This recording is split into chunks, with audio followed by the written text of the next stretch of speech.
in the vastness of the Pacific Ocean during World War II. The day belonged to Japanese aviators. For years, they dominated the skies with the nimble Mitsubishi Zero, claiming superiority in dogfights and instilling fear in Allied pilots.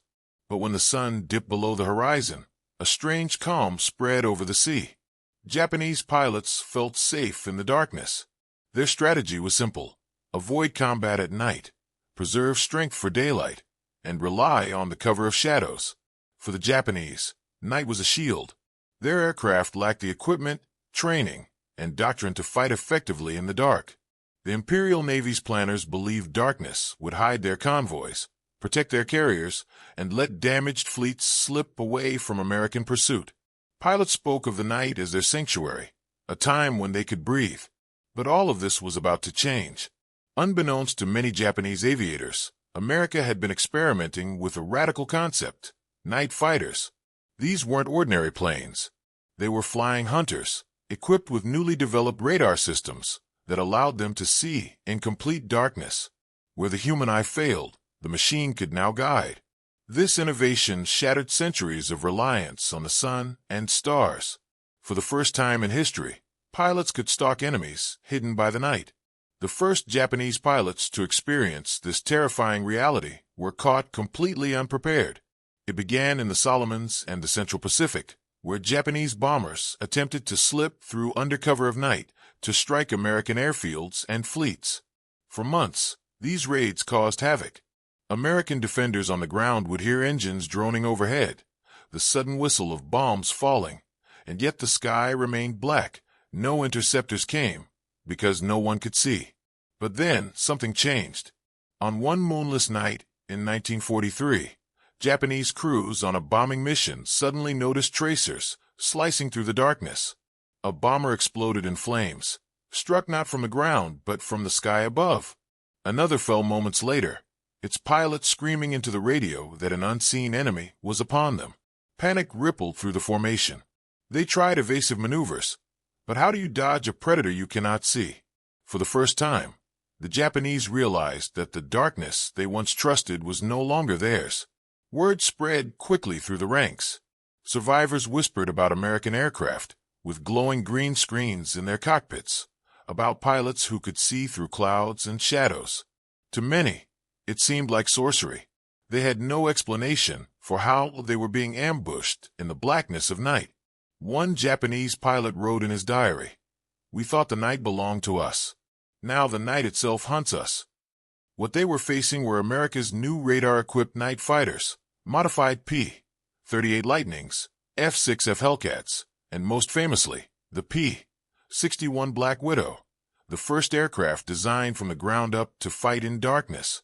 These machines changed the rules of aerial warfare. For Japanese aviators, who lacked radar in their own cockpits, the psychological impact was devastating. Suddenly, flying at night no longer meant safety. It meant dread. Each mission carried the haunting fear that somewhere in the shadows, an American fighter was silently tracking them. The once fearless Japanese night raiders now began to hesitate. Some squadrons reported crews refusing to fly. Others pressed on, only to vanish into the black sky, never to return. The shock of America's night fighters was not just tactical, it was psychological. It stripped Japanese pilots of the comfort they had once relied upon. And in warfare, sometimes fear is as powerful as bullets. The Pacific War had entered a new phase, one where even the darkness offered no escape. While Japanese pilots were whispering in fear about unseen enemies in the sky, across the Pacific a revolution in aviation had quietly been unfolding. The United States, unlike Japan, had invested heavily in radar technology even before the war. It was clumsy, new, and far from perfect, but American engineers and pilots were determined to turn it into a weapon that could dominate the skies. The breakthrough came in the early 1940s when scientists developed airborne interception radar, a compact device small enough to be mounted inside an aircraft. With it, a fighter could locate another plane in total darkness, guiding its pilot to within visual range, or in many cases, close enough to fire without ever truly seeing the enemy. Suddenly, the night was no longer a shield. It was a battlefield. The United States Navy and Army Air Forces began experimenting with modified versions of their existing fighters. Twin-engine planes like the P-38 Lightning and the F-6F Hellcat were outfitted with radar pods and extra crew to operate them. But the true symbol of this revolution was the P-61 Black Widow, the world's first aircraft designed specifically as a night fighter. With its bulbous nose packed with radar equipment and a deadly arsenal of cannons and machine guns, it was a hunter unlike anything seen before. To Japanese pilots, the Black Widow became a phantom. They never knew it was there until tracers erupted from the void. Survivors described terrifying moments, 1 second flying peacefully through the dark, the next engulfed in fire as American fighters tore into their formations. Many didn't even realize they were under attack until it was too late. For Japanese commanders, the reports were confusing. How could American planes find them in the black of night? At first, they suspected spies or signals intelligence. Some believed American searchlights guided the fighters. Others thought the bombers had been betrayed by navigation errors. But as losses mounted, the truth could no longer be ignored. America had found a way to weaponize the darkness itself. And it wasn't only about technology. The U.S. trained specialized crews for night fighting, drilling them in the art of patience, precision, and coordination. Unlike daytime dogfights, where speed and agility ruled, night combat was about stealth and nerves of steel. Radar operators would calmly track a Japanese bomber's echo on a glowing screen, guiding their pilot closer and closer, whispering directions through the intercom. At the perfect moment, the pilot would open fire, unleashing a devastating burst into the enemy's silhouette. Japanese aviators had no such tools. Their aircraft lacked radar, and their doctrines had never prepared them for night defense. A zero-orbit bomber was built for daylight maneuvering, not for survival against an invisible predator. To them, it felt as if they were blind men being stalked by hunters who could see perfectly. The first confirmed kills by American night fighters spread like wildfire among Japanese ranks. At Rabaul, bomber crews reported that entire squadrons had disappeared without firing a shot. At Truk, desperate pilots dropped their bombs early and fled, convinced that unseen enemies were circling them. Fear became a contagion. Even missions that went unopposed ended with crews swearing they had seen ghostly fighters lurking in the darkness. A diary entry from a Japanese bomber pilot captured the despair. The enemy attacks us from the shadows. We cannot see him. We cannot hear him. He appears, strikes, and vanishes. The darkness is no longer ours. For America, these victories were more than tactical. They were symbolic. For years, Japanese aviators had been regarded as fearless warriors who dominated the skies. Now that image was cracking. The night, once their refuge, had turned hostile. And so, the Pacific skies grew more dangerous with each passing month. What began as scattered encounters became a relentless campaign of night hunting. The Americans had turned technology, training, and patience into a weapon of psychological warfare. Every mission after sundown now carried a question that gnawed at Japanese pilots. Will we make it home? Or is the hunter already waiting in the dark? By the summer of 1944, the Pacific skies had become a very different battlefield. The Japanese once believed that darkness gave them safety. Their bombers could slip through at night, their fighters could cover raids without fear of American pursuit, and their pilots often joked that the blackness of the sky was their most reliable ally. But that confidence was about to be shattered. The Americans had quietly been testing, refining, and perfecting a new breed of warplane, machines designed to hunt in the darkness. These were the night fighters, aircraft fitted with powerful onboard radar, an almost unheard of advantage at the time. Unlike traditional pilots who relied on eyesight, these crews could now see in the dark. Imagine what this meant. A Japanese bomber group taking off at night might believe they were invisible, gliding high above black waters under the cover of moonlight. But in reality, American radar operators, sitting in the nose of their planes, were watching every move, tracking every blip on their glowing screens. Step by step, mile by mile, the hunters closed in. At first, the Japanese did not believe it was possible. The earliest encounters seemed like bad luck, bombers going down in the dead of night, fighters vanishing with no explanation. How could the Americans even find them? Pilots whispered among themselves. Was there some trick? Some new listening device? Or were the Americans simply guessing? But the truth revealed itself quickly. In missions over the Solomon Islands, the Japanese began to encounter the P-61 Black Widow, a fearsome American night fighter bristling with cannons and fitted with radar that could track planes more than 5 miles away. The plane looked menacing even on the ground, its twin engines and long black body earning it an almost ghost-like presence. To Japanese pilots, who had never faced such a weapon, it felt as if demons of the night had joined the war. One Japanese officer later admitted that the first time his squadron faced radar-guided attacks, panic set in. "We could not see them," he said, "but they could always see us. It was like being hunted by shadows." The Americans, meanwhile, were mastering the art of silent pursuit. A Black Widow would pick up an enemy bomber on its radar, close the distance slowly, then suddenly unleash its 4 20mm cannons. The Japanese crew would never even know they had been spotted until tracer fire ripped through their wings. Survivors told stories of seeing nothing, only feeling the sudden shock of explosions around them. This technological leap gave American forces a devastating edge. Suddenly, Japanese pilots realized that night was no longer theirs. Every mission after sunset carried the fear that invisible predators were waiting.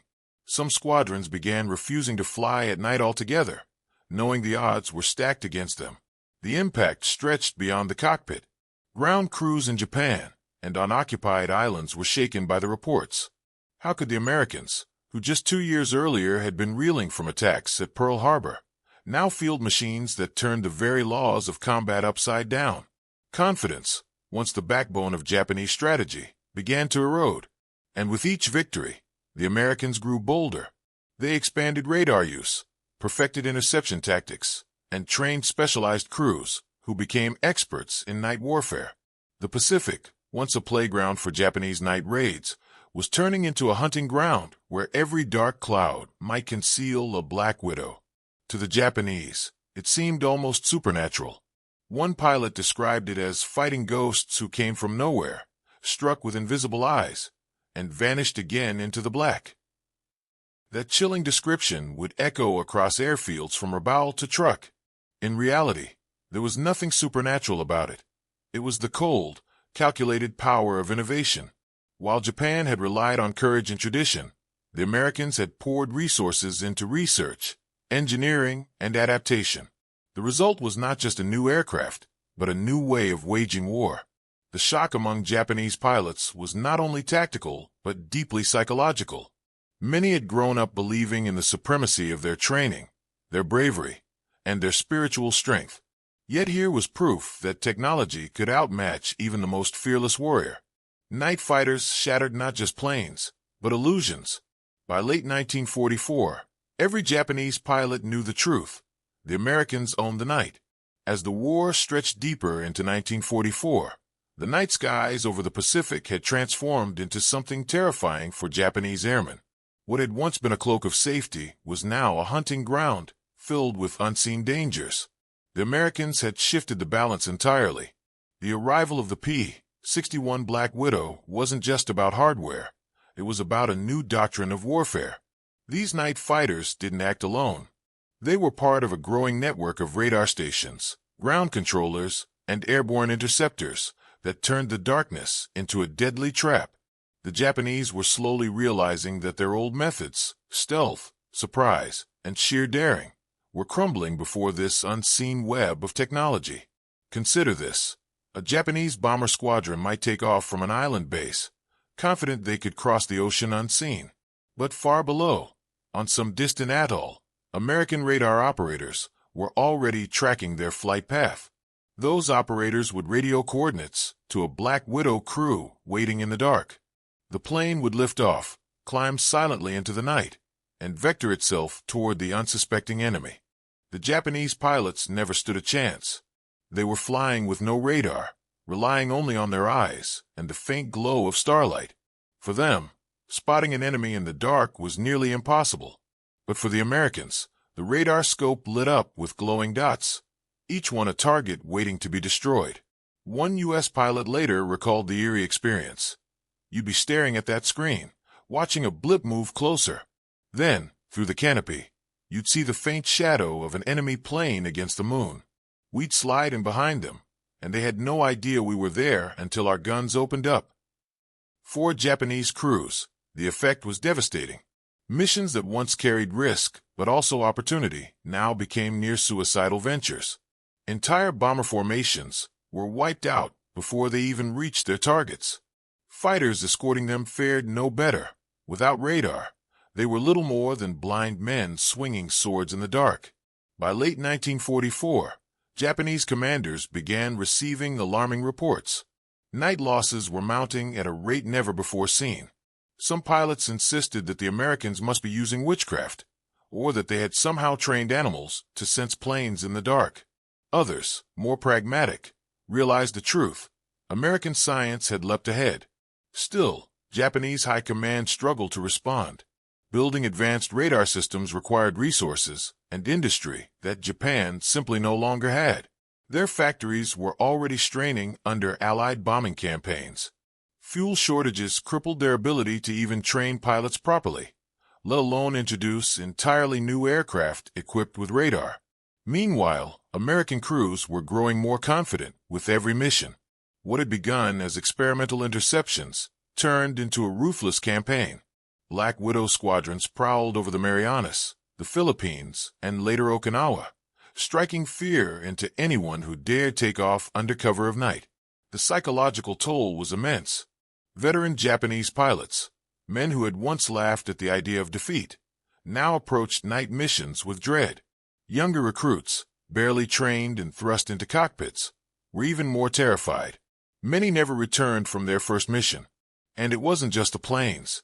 The knowledge that the Americans could track them anywhere, at any hour, eroded morale in ways bombs and bullets never could. A Japanese officer later admitted, "We lost faith not only in our machines, but in our entire strategy. The Americans could strike us in the day with their fleets, and at night with their demons of the sky.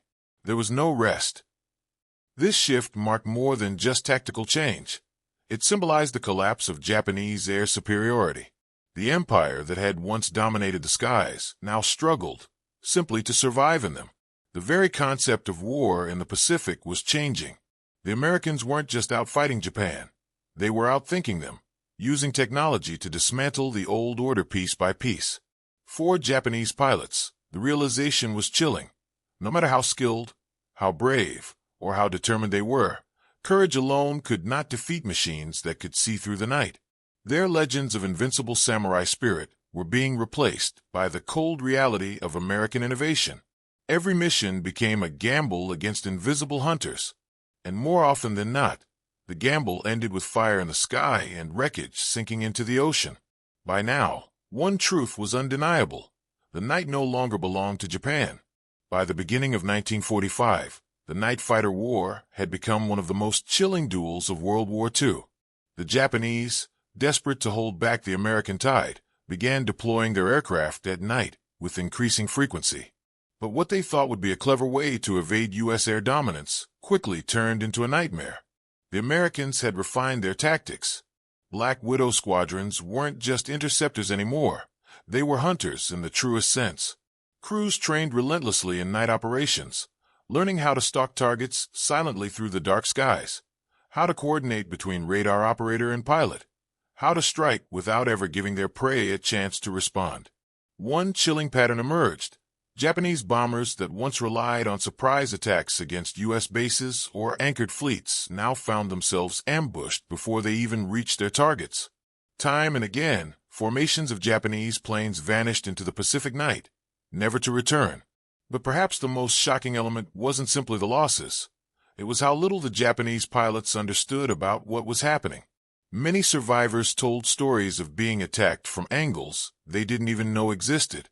Some swore they never saw an enemy plane at all. One Japanese pilot, captured later in the war, recalled, "It was like being hunted by ghosts. You'd be flying straight, then suddenly the aircraft beside you would explode in flames. The sky was empty, but death was everywhere." This ghostly quality of the night fighters left a deep scar on Japanese morale. Unlike daylight battles, where you could see your opponent, measure his skill, and sometimes even escape. The night war was faceless. It robbed pilots of their courage because there was no honor in it, no duel of equals, only sudden, terrifying destruction from an unseen enemy. As these missions mounted, Japanese commanders searched for ways to adapt. They tried flying lower, hugging the ocean waves in hopes of evading radar. They experimented with widely scattered formations, hoping smaller groups might slip through undetected. But American radar, now linked into a growing network of bases and ships, adapted just as quickly. The Black Widows and other night fighters always seemed to be there, waiting. Fuel shortages only made things worse. By 1945, Japan could barely keep its aircraft fueled for training, let alone extended combat.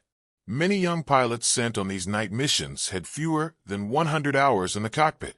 They lacked the experience to fight in daylight, and throwing them into night operations against radar-guided opponents was little more than a death sentence. Meanwhile, American crews were evolving their craft.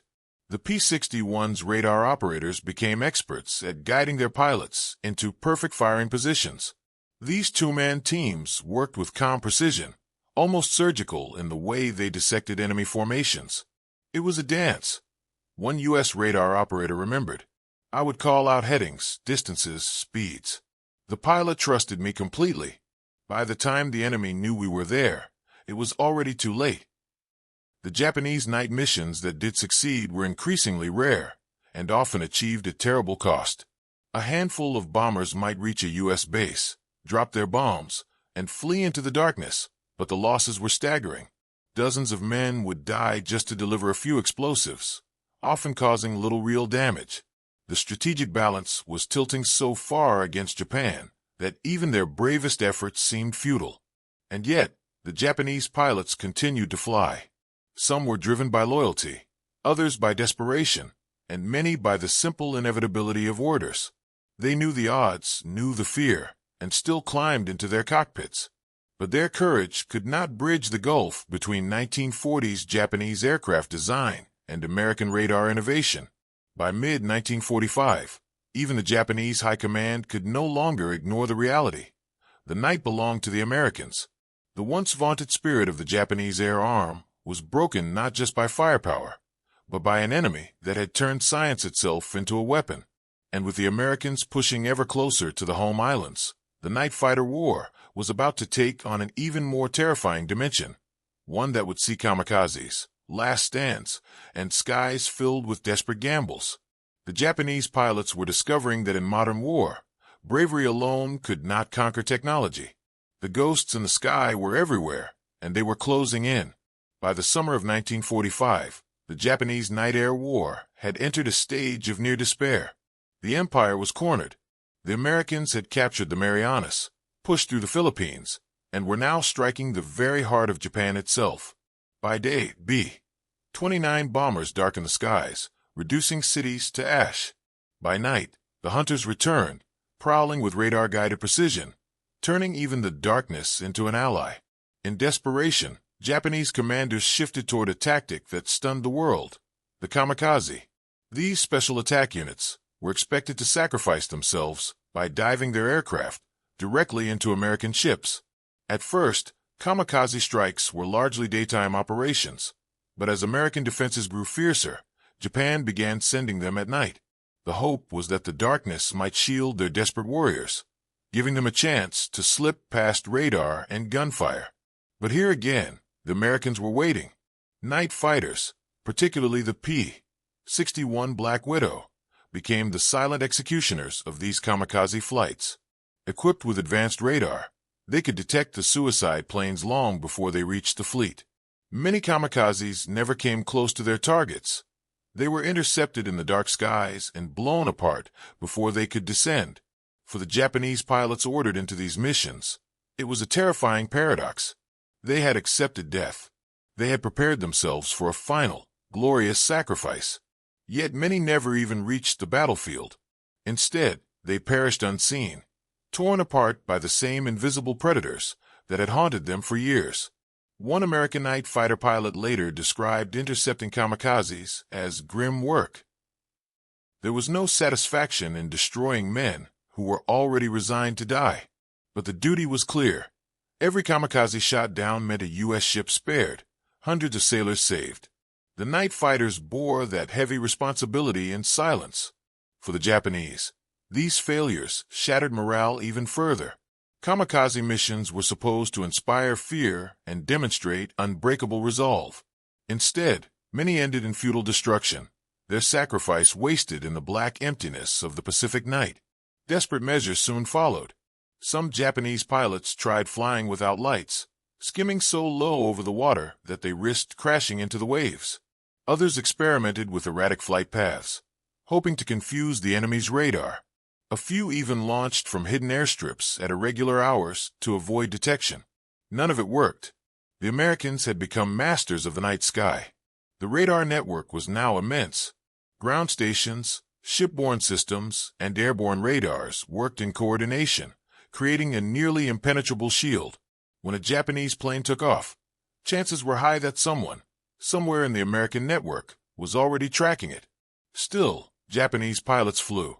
Some were barely trained, given only the most basic instruction before being sent into suicide missions.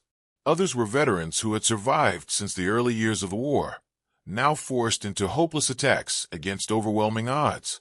Their diaries, when recovered, revealed a haunting mixture of fatalism and fear. One kamikaze pilot wrote before his final mission, "I will fly into the dark sky. Perhaps I will not even see the enemy. But if I fall unseen, let it be known I tried for Japan." For the Americans, these encounters reinforced a grim truth. The technological edge had transformed the nature of air warfare. No longer was it just man against man, skill against skill. Machines, science, and radar dictated the outcome before courage could even be tested. The Japanese were fighting not just pilots, but an entire system of innovation and industry. By August 1945, as Japan teetered on the brink of collapse, night fighter victories became almost routine. Kamikazes intercepted before dawn. Bombers cut down before reaching their targets. Every mission was a testament to how far the balance of power had shifted. And yet, in those last nights of the war, one emotion remained constant among Japanese pilots: shock. Shock that the Americans could find them anywhere.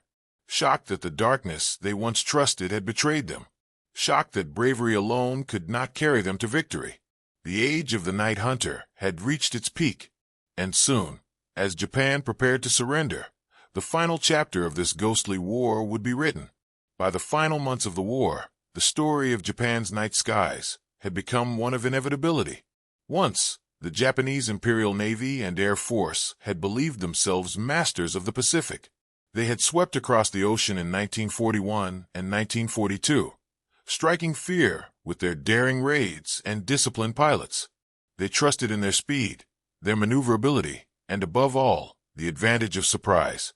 But by 1945, surprise belonged to America. Each night, Japanese pilots climbed into their cockpits, carrying the weight of despair. They knew the odds. They knew the sky itself was now hostile, alive with unseen enemies. For decades, darkness had been a refuge in warfare, a place where daring men could sneak past defenses. Now, thanks to radar and night fighters, the darkness itself betrayed them. Time and again, Japanese pilots launched into the black void, hoping to find their targets. Instead, they found the invisible hunters waiting. The first sign of danger was often a sudden flash of tracers, ripping through their fuselage before they even realized they were tracked. What had once been a contest of skill was now an ambush, dictated by machines and guided by American science. The psychological impact was devastating. For young Japanese aviators, already pushed into impossible missions, the realization that even the night was no longer theirs was crushing. Diaries recovered after the war tell of men writing farewell notes before night missions, certain they would not return. Some wrote prayers, others wrote apologies to their families. Many confessed a single word again and again: fear. Meanwhile, on the American side, the night fighters carried their own burden. They were not faceless hunters. They were men in their 20s, flying long, lonely patrols in darkness, guided only by the green glow of radar screens. They too felt the weight of responsibility.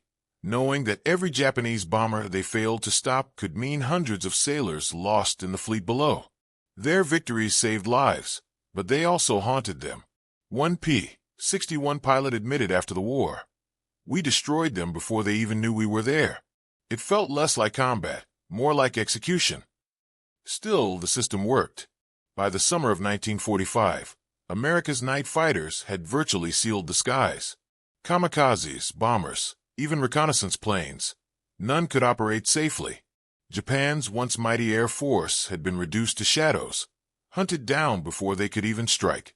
And then, in August, came the final blows, the atomic bombs on Hiroshima and Nagasaki, followed by Japan's surrender.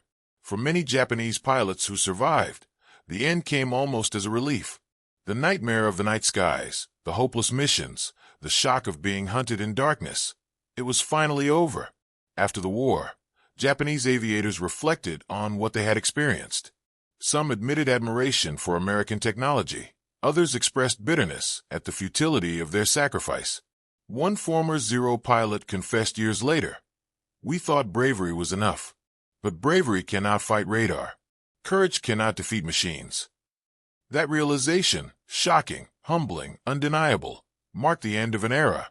World War II had proven that wars would no longer be decided by courage alone.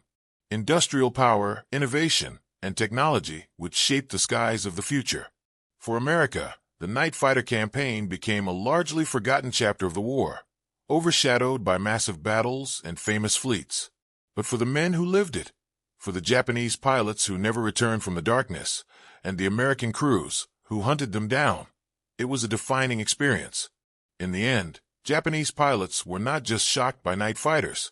They were shocked by what those fighters represented: the overwhelming industrial and scientific might of the United States, a power so great that even the natural shield of darkness could be turned into a weapon. And so, as the war came to a close, the black skies over the Pacific held their final lesson. In modern war, the night belongs not to the brave, but to the prepared.